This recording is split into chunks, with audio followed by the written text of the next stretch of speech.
Welcome. Thank you so much for taking the time to join us today. My name is Jessica Moore. I'm a health and wellness consultant that works at Blue Cross Blue Shield of Vermont. I couldn't be more honored to share with you our first of a year-long symposium focusing on helping Vermont's youth thrive. This symposium is brought to you by Blue Cross Blue Shield of Vermont's Caring for Our Children Foundation. And today's discussion is a partnership with the Vermont Youth Development Program. Before starting, I would like to give you just a few tips on Zoom. I'm sure we've all used it before, but all participants are muted upon entry, and we ask that you stay muted throughout this presentation just to help with sound quality with our presenter speaking. We do want to hear your questions though, and we want this to be interactive, so please use that chat box. Again, you can hover down at the bottom of your screen, and if you open it up, it will then show to the right of your screen.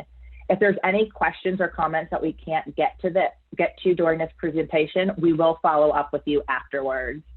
And then just so you know, the best viewing option for today is to have that speaker view, and that way you'll be able to see the speaker and the presentation in the best view that's possible. Finally, to tell you more about today's symposium, I would like to introduce to you Catherine Hamilton. Catherine is the Vice President of Consumer Services and Planning at Blue Cross Blue Shield of Vermont, and she serves as the President of the Caring for Our Children Foundation. Catherine is a wellness leader here at Blue Cross Blue Shield and in the community, and she really imagined the Caring for Our Kids series as an extension of our organization's commitment to a lifelong well-being for all Vermonters. So thank you, Catherine, for launching this initiative, and I will turn it over to you. Thank you so much. Thank you everyone for joining us this morning. I am so grateful that you have joined us to hear about a program that is lifting our young people during this moment of crisis and also beyond. This is the first of a quarterly series called Caring for Our Kids. I'd like to advance the next slide. Thank you. And it's sponsored through our foundation. We have a small foundation at Blue Cross Blue Shield of Vermont that is designed to advance and improve the health of all Vermonters with a focus on children and teenagers. Next slide, please. So this series was imagined as a way to bring light at a very challenging time, to provide information and tools to individuals and organizations, our clients and customers, to support and build resiliency of our young people. We're aiming to provide information today that you might be able to share, that you might be uplifted by, but also apply to your daily lives as employers, as individuals, and as leaders in the community. We aim to share best practices that will inspire and also allow us to expand the great work that is happening among all of you. And in particular today, we're focusing on an organization that is making an extraordinary difference and impacting young adults. So we hope that this will be an inspiring piece to your day. I wanted to do a shout out to my friend and colleague, Megan Peak. You can wave. This amazing individual is dedicated to the community. And we have a community program run by Megan and led by Megan and an amazing group of volunteers across our company called the Blue Crew. So we do direct funding, small funding, but impactful to many innovative programs that provide hands-on support also through our Blue Crew. So you've probably met Megan, many of you. I would also like to thank my colleagues, Jess Moore, Rich Lewis, and Emily Crosby for helping make today possible. So next slide will be to introduce the amazing Jen Boardman. Many of you probably know Jen. She has been making a difference, leading the Vermont Youth Development Program for going on 5 years now. She really is the embodiment of the change that we all wish to see in the world. She has been helping young Vermonters to rewrite their stories and helping them feel that they matter, helping them feel that they are cared for, and that they can begin to trust the world around them. So with that, take it away, Jen. Thank you so much, Catherine. I really appreciate that lovely introduction. And thank you everyone for being here for this presentation. As Catherine said, my name is Jen Boardman. I work for the Washington County Youth Service Bureau, and there I am the director of the Youth Development Program, or YDP. YDP is a statewide program for youth ages 14 to 23 years old who have some experience in the foster care system. We have 16 youth development coordinators located across the state of Vermont, providing strengths-based, youth-centered case management services to about 500 youth every year. We also have a pool of flexible funding available that we can leverage to help youth achieve the goals that they have set for themselves. And here at YDP, we strongly believe that youth voice matters. And so we offer a number of different leadership and advocacy opportunities. And you'll get to see that firsthand a little bit later when we run through our youth panel for you. And finally, we partner with the state of Vermont to offer extended foster care agreements to youth 18 to 23 years old. And those can be a really crucial tool for those older youth after they exit the foster care system. And it helps a lot of youth avoid homelessness after they make that transition. And I know I'm not here to talk about YDP for the whole time, although I would love to do that. But I did want to bring you a portion of our mission and value statement, because I do believe that these concepts apply or should apply to all youth. So we strive to be the program that partners with youth to help them knock down barriers, uncover interests and skill sets, provide opportunity, and help youth turn dreams into plans. We believe in providing services and supports that are strengths-based and fully driven by youth identified goals. And I know that not everyone here is a youth worker, but I imagine that all of you are here because you want to learn how to best support the youth in your lives. And so today we're going to walk through the following topics. I'll give a real basic overview of adolescent development. We'll talk about the impact of trauma and how the power of resilience can mitigate that impact of trauma. And finally, the importance of relationships and how we as adults can help you thrive. And just a quick note that when I say youth, I'm really talking about people between the ages of 12 and 23-ish years old, so not just teenagers. So now I want to hear from you. Using the chat feature here, I'd like you to answer this question. What words are used to describe youth? And let's focus on teenagers with this question. So be honest here. What words are used to describe youth, especially teenagers?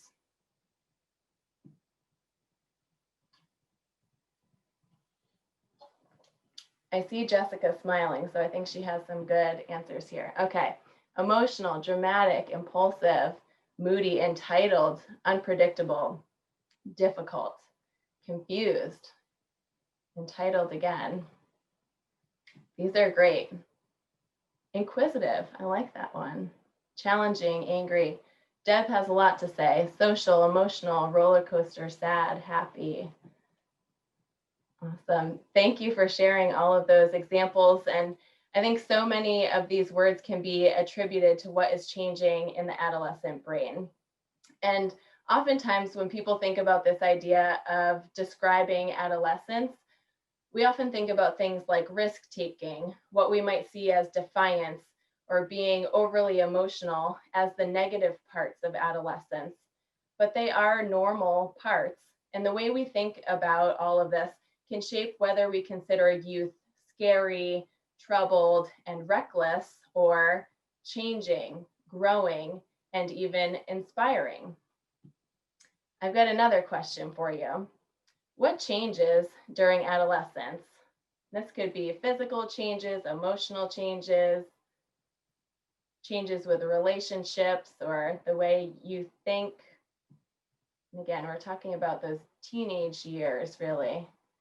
Everything changes. Brain changes, mood changes, sense of self and identity. Awesome.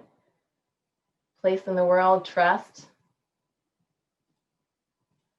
How about the physical changes, right? They're sweaty, stinky, right? There's a lot that changes physically, emotionally, relationally, the way that their brains are working.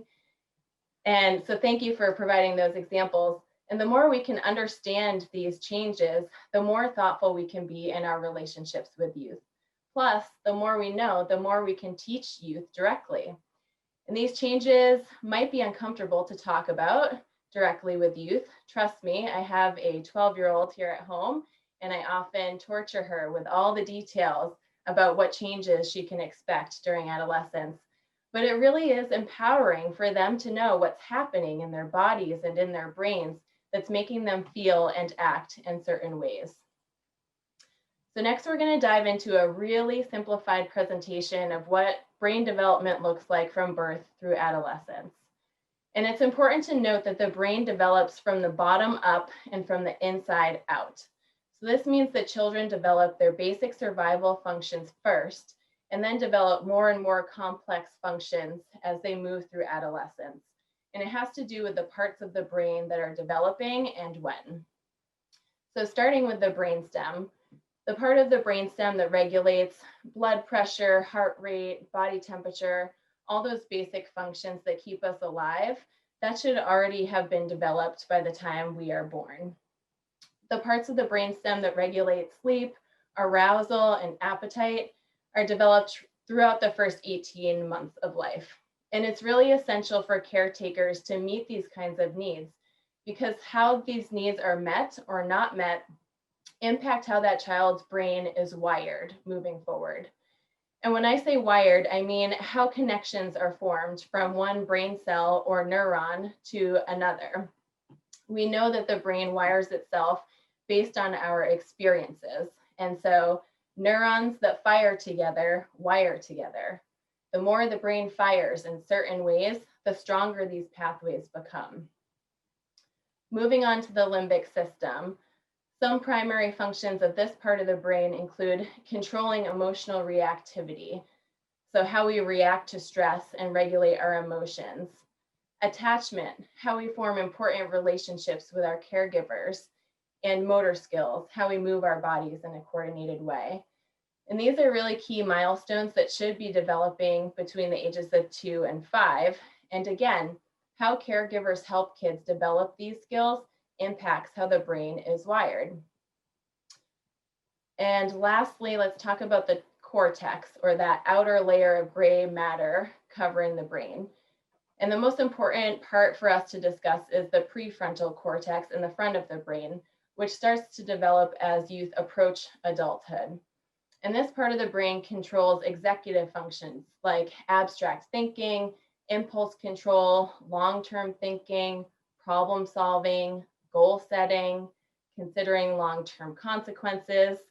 And as you might guess, this part of the brain is largely undeveloped at the beginning of adolescence, so those early teen years. And I want to tie this all together a bit by showing you a video of Dan Siegel, a well-known psychiatry professor and author, describing his hand model of the brain. It shows how these parts of the brain interact, especially in stressful situations. One of the most rewarding experiences for me has been to study brain science and apply it to the experience of parenting. And the hand model of the brain that I use to teach parents is very useful to understand that. So if you take your thumb and put it in the middle of your palm, put your fingers over the top, this is a very useful model of the brain. And when we can actually see in front of us what's going on in the brain, then we can change what the brain does. So let me walk you through very basically what happens in this brain and the structures in it. And it goes like this. The spinal cord comes up, representing the wrist, and then you have coming up into the skull, the brain stem and the limbic area, which work together to help regulate arousal and your emotions and the way you have a fight, flight, freeze response. These are below the cortex, the limbic and brainstem areas, and the cortex is this higher part of the brain that allows us to perceive the outside world, to think and reason. And this frontmost part of the brain, right behind your forehead, so the person's oriented like this, is actually the part that regulates the subcortical, limbic, and brainstem areas. This regulation is very important because sometimes we can have all sorts of things happen in our life. We're tired, we're exhausted, someone pushes a particular emotional button, and we can flip our lids. So rather than being tuned in and connected and balanced and flexible, we can lose all of that flexibility, even lose moral reasoning, and act in ways that are terrifying to others, including our children. Now, you can actually bring yourself back online and come back to the high road and make a repair with your child, and that's important to explain it to them. And you can also use this hand model of the brain to explain to children, even as young as 5 and 6, how to understand. One of the most Sorry about that, but you got most of it. And I think this is a really useful model to help us and youth understand what it means to flip our lid in stressful situations. And as I said before, the brain develops from the bottom up and from the inside out. And if one part of the brain does not develop on time and as it should, it could have consequences for the other parts that should develop later. And this is largely based on our experiences. Remember, neurons that fire together wire together. So a youth whose needs were not met as a young child may not be prepared to shift into the thinking part of their brain on time. And they may be more apt to flip their lids than other youth who did have their needs met earlier on. So how does all of this translate into the changes we see in adolescent behavior? So like I said before, at the beginning of adolescence, the prefrontal cortex is largely undeveloped. So that means that behavior is largely controlled by that limbic area, which uses emotion to regulate behavior. So we might see impulsive behavior, switching quickly from one emotion to another, being mad at a caregiver one moment, and then having tons of fun with friends the next moment. This is all normal. And we can't shame youth for exhibiting these normal behaviors. Over time, the prefrontal cortex will become more developed and thinking should replace emotions. But early on, it's really all about those emotions. This also means it's normal for adolescents to feel things in bigger ways than adults do. So remember back to your own adolescence and your first breakup, or the first time you lost a game for your team or choked during a school play. You probably felt those experiences in a much bigger way than you would have if they happened right now. And that's because adolescents are operating primarily in that emotional part of their brain and not the thinking part. We also see adolescents looking for thrills and doing more risk and reward seeking, which can feel scary to us. But the brain is actually wired to do this. Because of changes in the brain and the way we process feel-good chemicals like dopamine, it actually becomes harder for youth to get the same thrills and the same satisfaction that they did at earlier ages. And this puts them in a vulnerable position because it means they have to find bigger risks just to get the same reward. So again, I'd like to hear from you. What kinds of risks do you think youth are taking in order to satisfy this need for more thrills? And throw your answers in the chat there.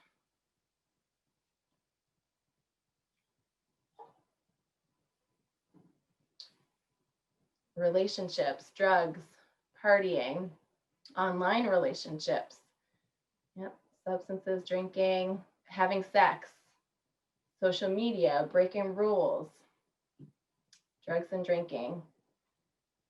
These are great examples, and I have to admit that I may have led you to these answers by including this photo on the slide, and I wonder if your answers would have shifted if I had shown this photo with the same question instead.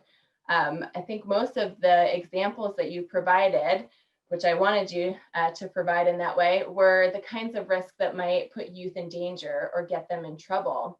But what about things like rock climbing, public speaking, signing up for theater class, doing a ropes course, joining a new club or team with people they don't know? All of those things are really risky too. And this is why having a basic understanding of adolescent brain development is so important before we start thinking about how we can help you thrive. We need to understand this need for thrills and freedom as indicators of healthy development. And instead of trying to be safety cops by limiting all risk, we need to partner with youth and help them find the kinds of healthy risks. And not only will this help youth grow by finding those healthy activities, ways to build their interests, and ways to make new connections, but it will be a more effective way for us to build relationships with them. Now, I know I've already said this, but I can't emphasize enough how the pathways our brain creates lay the groundwork for how we see the world later on. Youth who have had their needs met through childhood have likely developed strong, positive pathways that can help them navigate the world with some confidence. They're more likely to approach problems knowing that they can figure out a way to get their needs met. On the other hand, youth who experienced abuse, neglect, or other types of trauma may not have had those kinds of pathways established. So this means that navigating adolescence, an already really difficult time, can feel nearly impossible. And these youth may approach problems feeling insecure, insignificant, and even hopeless. I want to show you a video clip of Dr. Nadine Burke-Harris, a nationally recognized expert on childhood trauma. And this video clip shows us how youth who experience trauma early on may react differently under stress than youth who did not, and how that's connected to the developing brain.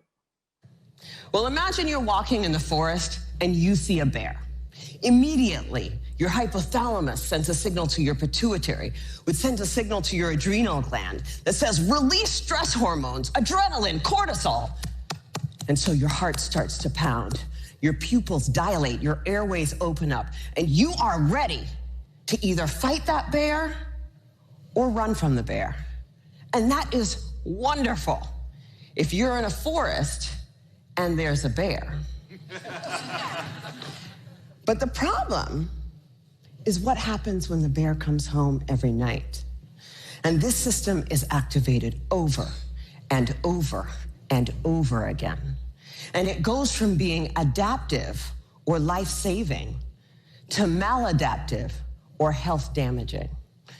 Children are especially sensitive to this repeated stress activation because their brains and bodies are just developing. High doses of adversity not only affect brain structure and function, they affect the developing immune system, developing hormonal systems, and even the way our DNA is read and transcribed. I encourage you to watch the full TED Talk of Dr. Burke-Harris after this training, and I included the link to that YouTube video in the chat. She provides a really great summary of the ACE study, which proved how childhood adversity like abuse and neglect can impact the brain and increase the risk of health problems like heart disease and lung cancer later in life. Let's look at some definitions here. Trauma can be defined as an overwhelming event or events that result in helplessness, powerlessness, and loss of safety. When I think of a traumatic event, I think of something like a car accident. But trauma is really specific and unique to each person. So something that feels traumatic to one person may not feel that way to someone else. And so we need to be very careful not to assume that we know what trauma looks like for another person. So if we think about trauma as an event or several events, we can think about complex trauma as exposure to ongoing traumatic experiences and the wide-ranging impact of that exposure. And many of the youth my programs work with have experienced complex trauma due to abuse or neglect, and then separation from their family when they come into foster care. And this kind of trauma can severely impact brain development. It can impact what they expect to see, hear, feel, and experience in the world. It impacts how they see themselves, how they view adults, and how they approach new relationships and new experiences. So I really want to encourage all of you to approach every youth with curiosity and empathy when they behave in ways that you don't understand, because you may not know their story or what they're going through in that moment. Think about how much is changing in the brain and how that could be shaping their behavior. Think about how it's normal for youth to take risks and act purely from their emotions instead of the thinking part of their brain. And think about the fact that a lot of youth have experienced some trauma, and as a result of that, their brains may not be functioning as they should be. So instead of thinking, what's wrong with them? Think, I wonder what happened to them. Or I wonder what they're going through that is causing them to do these things. Now, I don't want to sit too long with the topic of trauma. Instead, I want to shift to a conversation about resilience. And sometimes when we know youth have experienced a lot of trauma, we ask them to dig into those experiences and share them with us again and again. Though that could be helpful at times, it can also be exhausting and painful for youth. Most often, I think a better strategy for helping youth move beyond that trauma is to highlight their resilience and help them look to the future.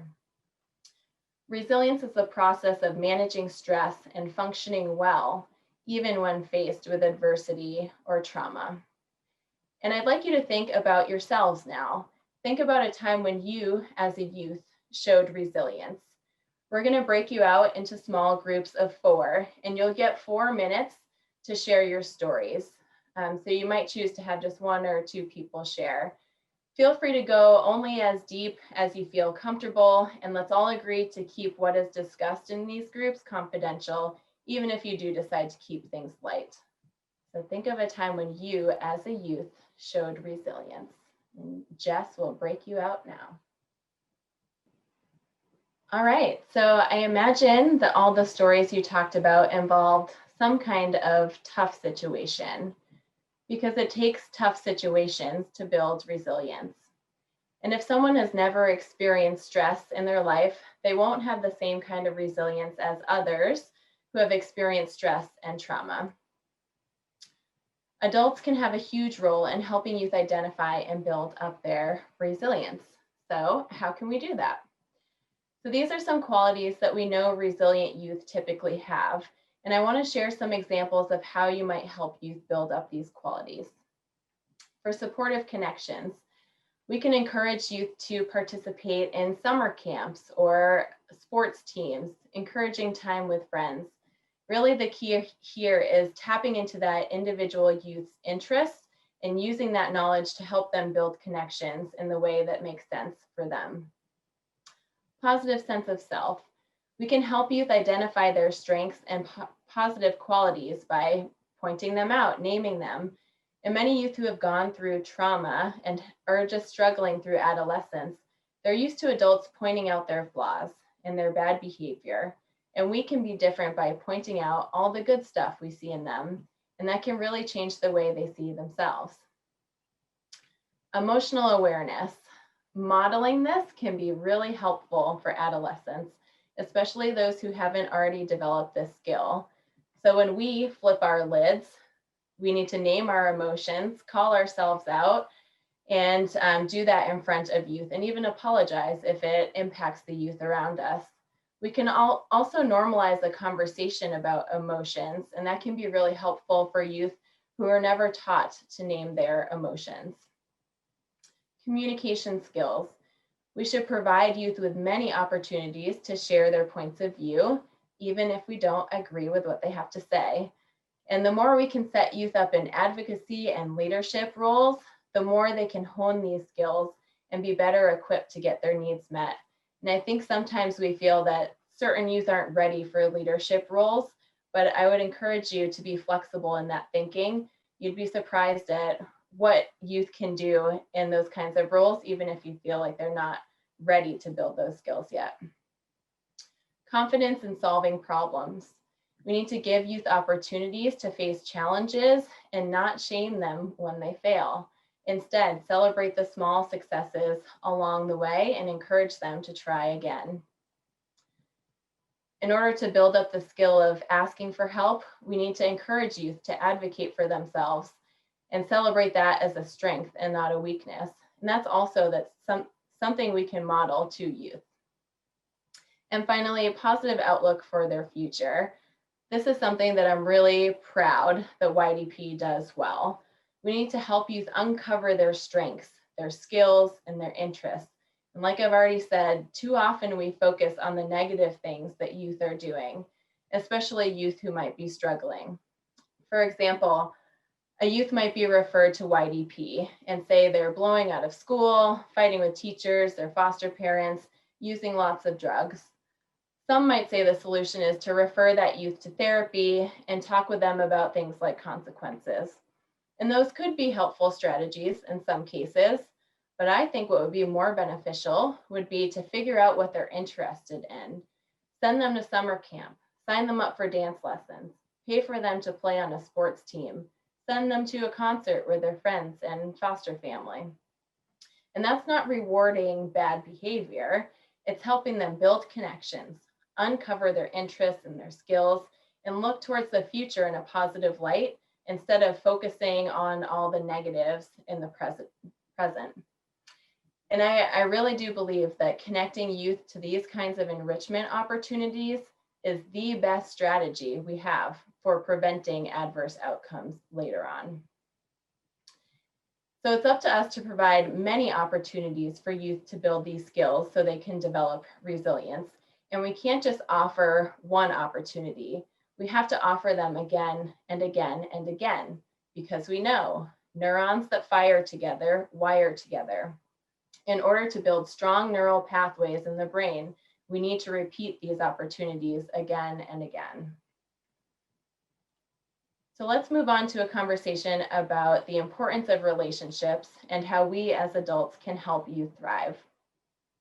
We know that relationships are a crucial part of adolescent development. Youth need solid connections with their peers to facilitate things like identity development, to give them allies to explore interests with, to participate in normal activities and rites of passage with. And they need supportive relationships with adults to feel like they're able to move through all these things with a sense of security, safety, and guidance. And they need to feel connected to their communities to give them a sense of belonging and home. And research has shown us that positive relationships with supportive adults is the #1 protective factor for youth. And by protective factor, I mean something that's going to help youth thrive despite adversity they may face. And so even if a youth has experienced years of complex trauma, one supportive relationship with an adult can make all the difference. So how can we build those relationships? First of all, youth need to perceive adults as safe, fair, and someone who cares and wants them to succeed. And it could take some time for you to prove to a youth that you have all of these qualities.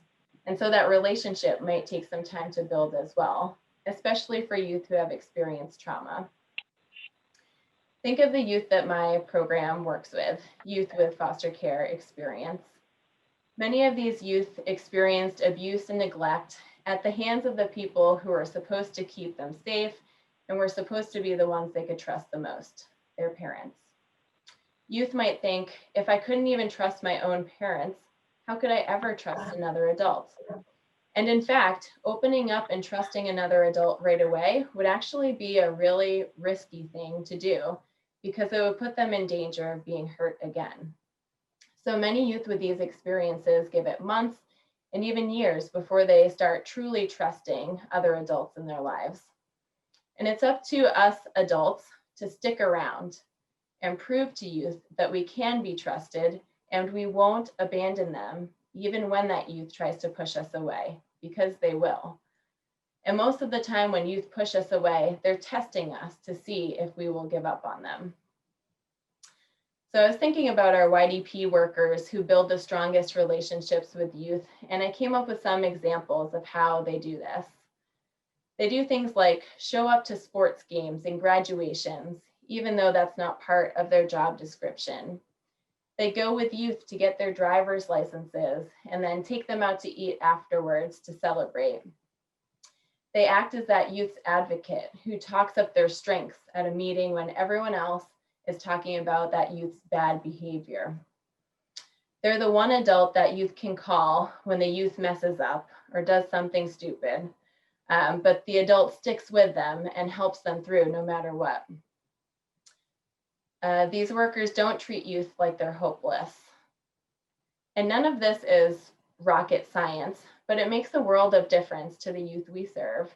And these are all the kinds of things that you can do for the youth in your life, regardless of what kind of relationship you have with them. And next, I want to show you a quick video from Brene Brown. Brene is a researcher, storyteller, and author, and she talks about empathy in a way that absolutely relates to how we should be trying to connect with youth.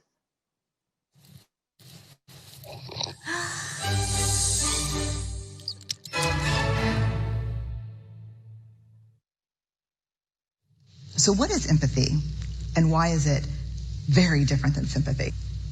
Empathy fuels connection. Sympathy drives disconnection. Empathy, it's very interesting. Teresa Wiseman is a nursing scholar who studied professions, very diverse professions where empathy is relevant, and came up with 4 qualities of empathy. Perspective taking, the ability to take the perspective of another person or recognize their perspective as their truth. Staying out of judgment, not easy when you enjoy it as much as most of us do. Recognizing emotion in other people and then communicating that. Empathy is feeling with people. And to me, I always think of empathy as this kind of sacred space when someone's kind of in a deep hole and they shout out from the bottom and they say, I'm stuck, it's dark, I'm overwhelmed. And then we look and we say, hey, you can climb down. I know what it's like down here, and you're not alone. Sympathy is, ooh, it's bad, no, you want a sandwich?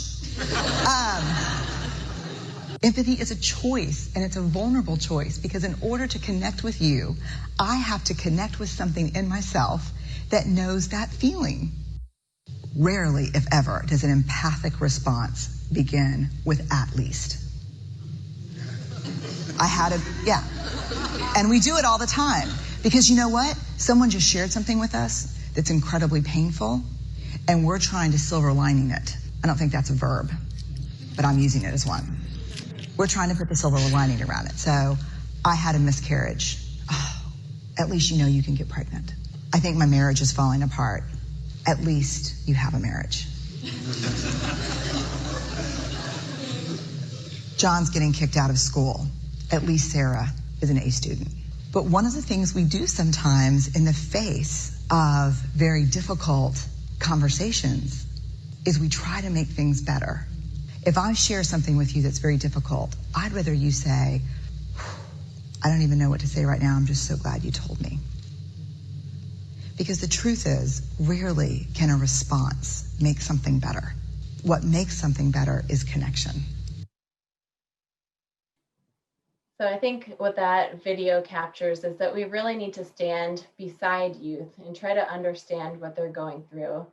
And instead of trying to fix things for them, we need to focus on trying to connect. And like Brene says here, we are hardwired to connect with others. It's what gives purpose and meaning to our lives. And so even when it feels like the youth in our lives don't want to build relationships with us, we need to try and connect. And remember to lead with curiosity and empathy, and keep in mind all of those changes in the brain and the body, and the possibility that the youth may have experienced some trauma that is influencing their behavior. And I work with someone who always says there are 3 whispers that people who have experienced trauma hear. I don't matter. I'm not lovable. The world is not to be trusted. It's up to us in our relationships with youth to prove them wrong. Now, this wasn't nearly enough time to dig into these topics as much as I wanted to. And there's so much to say about youth and how we as adults can help them move through this formative stage of life.